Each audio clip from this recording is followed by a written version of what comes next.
Hello everyone, स्वागत है आपके अपने यूट्यूब चैनल स्मार्ट नॉलेज पे। फ्रेंड्स, आज की इस वीडियो में बात करने वाले हैं साइंस के इंपॉर्टेंट ऑब्जेक्टिव क्वेश्चन जो कि आपके एग्जामिनेशन के दृष्टिकोण से काफ़ी महत्वपूर्ण है।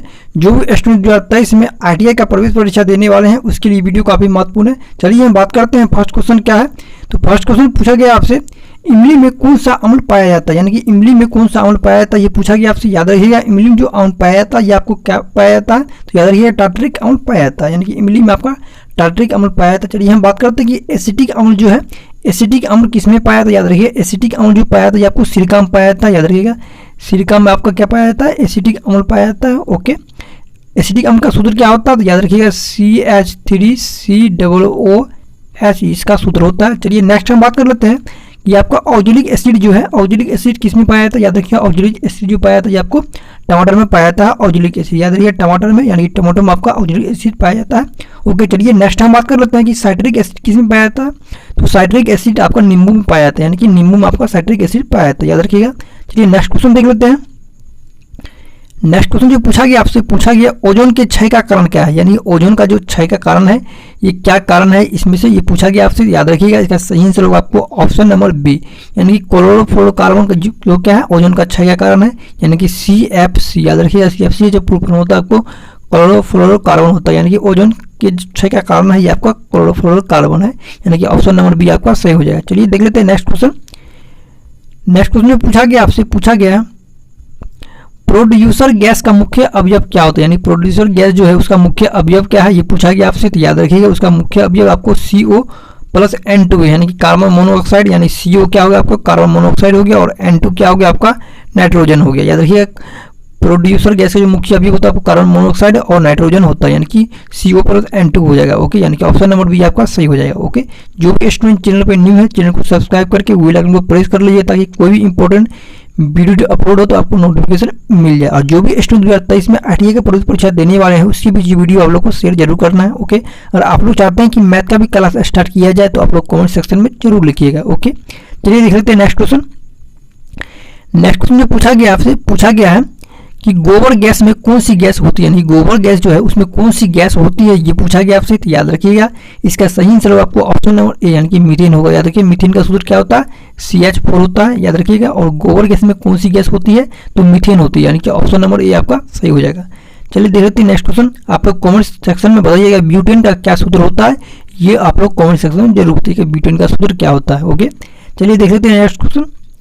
नेक्स्ट क्वेश्चन जो पूछा गया आपसे, पूछा गया है कि दिया सलाई में किस फास्फोरस का उपयोग किया जाता है, यानी कि दिया सलाई जो है, यानी कि दिया सलाई जो हम लोग माचिस का यूज करते हैं उसमें कौन सा फास्फोरस का यूज किया जाता है, ये पूछा गया आपसे। याद रखिएगा, उसमें जो फास्फोरस का यूज किया जाता है उसमें आपको लाल फास्फोरस का यूज किया जाता है, यानी कि दिया सलाई में आपका लाल फास्फोरस का यूज होता है, यानी कि ऑप्शन नंबर बी आपका सही हो जाएगा। चलिए नेक्स्ट क्वेश्चन। अगर आप लोग ITI का सिलेबस क्या होता है और ITI का जो एग्जाम पैटर्न है, यानी कि प्रवेश परीक्षा जो एग्जाम पैटर्न उसका आपको सिलेबस के बारे में नहीं पता है तो इसी वीडियो के डिस्क्रिप्शन में आपको ITI का सिलेबस के बारे में आपको बताया गया है, तो आपको सिलेबस का वीडियो आप आसानी से देख सकते हैं ITI का सिलेबस। ओके, यानी कि ITI में क्या एग्जाम पैटर्न होने वाला है 2023 में उसका आपको सिलेबस का वीडियो देख सकते हैं, इसी वीडियो के डिस्क्रिप्शन में उसका लिंक दिया गया। ओके, आसानी से आप देख सकते हैं। ओके, चलिए देख लेते हैं नेक्स्ट क्वेश्चन।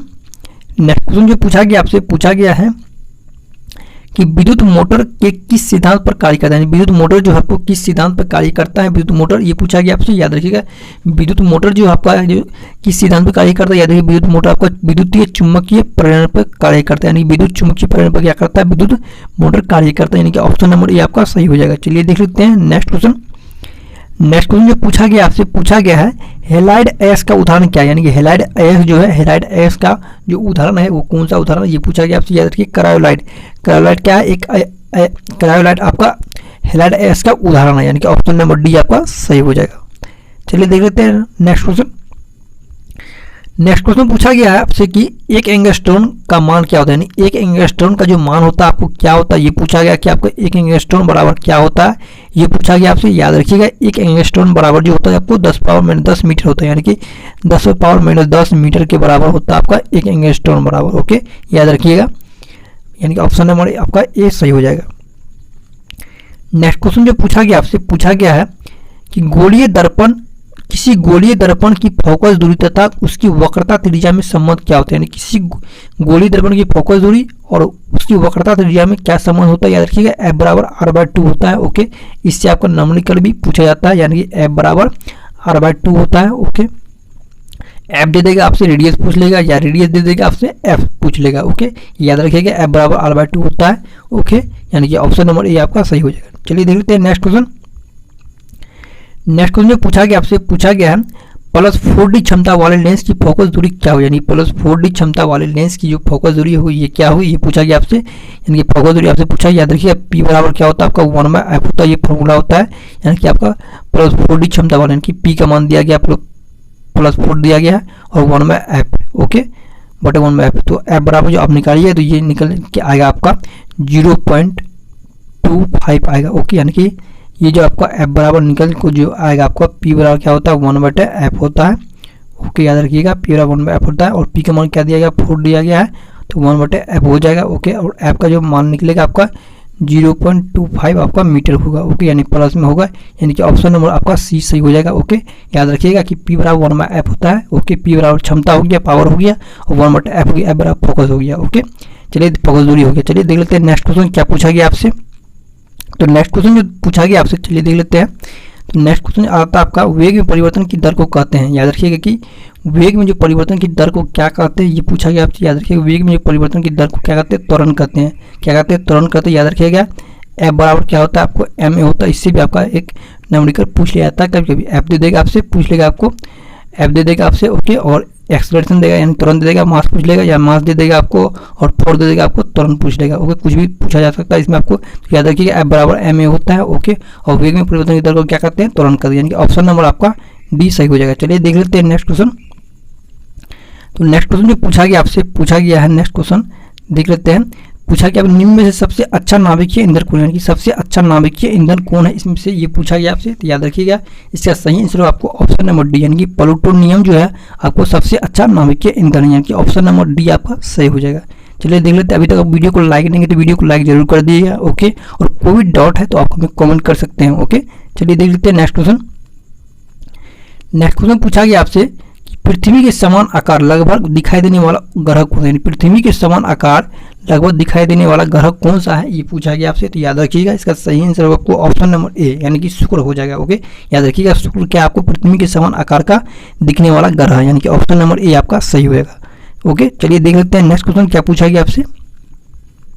तो नेक्स्ट क्वेश्चन पूछा गया आपसे, पूछा गया है रॉकेट किस सिद्धांत पर कार्य करता है, यानी रॉकेट जो आपको है किस सिद्धांत पर कार्य करता है, ये पूछा गया है आपसे। तो याद रखिए रॉकेट जो आपको ऊर्जा संरक्षण के सिद्धांत पर कार्य करता है। क्या करता है आपको, रॉकेट ऊर्जा संरक्षण के सिद्धांत पर कार्य करता है, यानी कि ऑप्शन नंबर ए आपका सही हो जाएगा। ओके, नेक्स्ट क्वेश्चन जो पूछा गया आपसे, नेक्स्ट क्वेश्चन आता है ओजोन के क्षय का कारण क्या है, ये आपका क्वेश्चन रिपीट हो गया है। ओजोन के क्षय का जो कारण है आपका क्या है, तो ये बता चुके हैं आपको CFC यानी कि क्लोरोफ्लोरोकार्बन है आपका। ओके, यानी कि ऑप्शन नंबर बी आपका सही होगा। ओके, चलिए देख लेते हैं नेक्स्ट क्वेश्चन।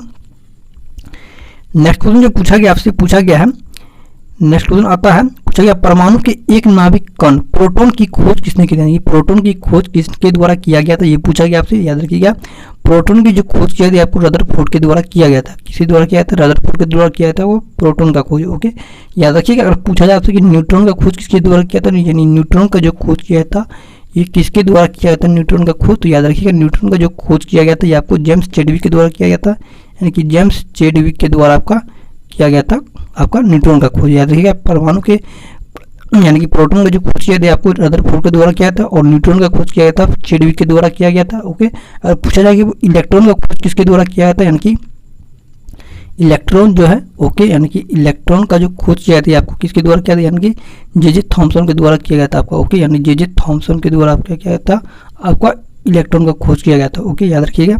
चलिए देख लेते हैं नेक्स्ट क्वेश्चन। नेक्स्ट क्वेश्चन जो पूछा गया आपसे, नेक्स्ट क्वेश्चन आता है कि मार्स गैस मुख्यतः होती है, यानी कि मार्स गैस जो है ये मार्स गैस क्या होती है, ये पूछा गया आपसे। तो याद रखिएगा इसका सही आंसर आपको ऑप्शन नंबर बी, यानी कि CH4, यानी कि मीथेन क्या होता है, मार्स गैस जो होती है मुख्यतः ये आपको मीथेन होती है, यानी कि CH4 होती है, यानी कि ऑप्शन नंबर बी आपका सही हो जाएगा। चलिए देख लेते हैं नेक्स्ट क्वेश्चन। नेक्स्ट क्वेश्चन पूछा गया आपसे कि सिरके में उपस्थित अम्ल है, यानी सिरके में जो उपस्थित अम्ल है, इससे पहले हम बता चुके हैं कि सिरके में जो होता है आपको एसिटिक एसिड होता है, यानी कि एसिडिक अम्ल होता है, जिसका सूत्र क्या होता है आपको CH3COOH होता है, यानी कि ऑप्शन नंबर ए आपका सही हो जाएगा। देखिए सिरके में जो उपस्थित अम्ल है आपका एसिडिक अम्ल है, यानी कि CH3COOH है, यानी कि ऑप्शन नंबर ए आपका सही होगा। नेक्स्ट क्वेश्चन देख लेते हैं। नेक्स्ट क्वेश्चन जो पूछा गया आपसे, पूछा गया एक व्यक्ति समाचार पत्र को सहजता से पढ़ने के लिए आंखों को दूर रखकर पढ़ता है, तो उसे है, याद रखिए उसे क्या है आपका दूरदृष्टि दोष है। यानी कि दूरदृष्टि दोष में क्या होता है, दूर की वस्तु दिखाई देती है और निकट की वस्तु नहीं दिखाई देती है।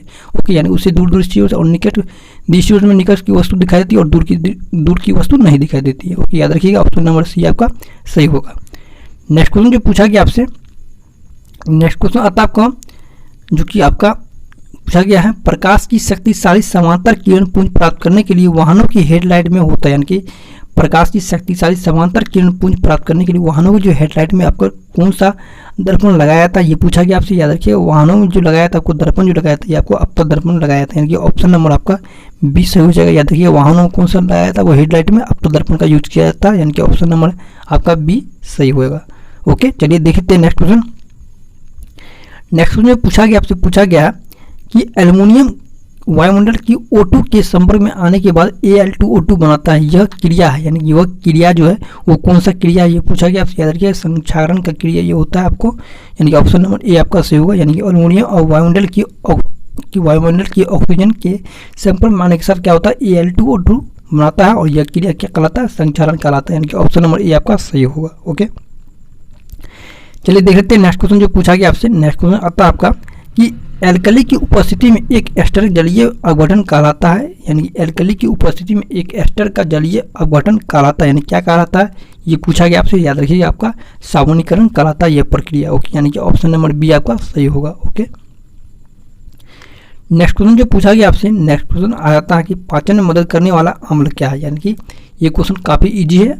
ओके, यानी कि पाचन में मदद करने वाला अम्ल, ये आप लोग बच्चे से पढ़ते आ रहे होंगे, यही पाचन में जो मदद करने वाला अम्ल है ये आपको हाइड्रोक्लोरिक अम्ल है, यानी कि HCl है। ओके, HCl है। ओके, चलिए देख लेते हैं नेक्स्ट क्वेश्चन। नेक्स्ट क्वेश्चन जो पूछा गया आपसे, जो कि आपका लास्ट क्वेश्चन है, ये पूछा गया आपसे कि धातुओं का निष्कर्षण डैश के से आसानी से किया जा सकता है, यानी कि धातुओं का जो निष्कर्षण है वो किससे किया जाता है। याद रखिए धातुओं का जो निष्कर्षण है ये आपको अयस्क से किया जाता है। जैसे लोहा का जो आपका निष्कर्षण होता है आपको हेमेटाइट से होता है। ओके, हेमेटाइट क्या है, एक अयस्क है, और लोहा क्या है आपका, एक लोहा हो गया। ओके, धातु हो गया। ओके, यानी कि धातुओं का जो निष्कर्षण होता है वो आसानी से किया जा सकता है, ये आपको अयस्क के द्वारा किया जाता है।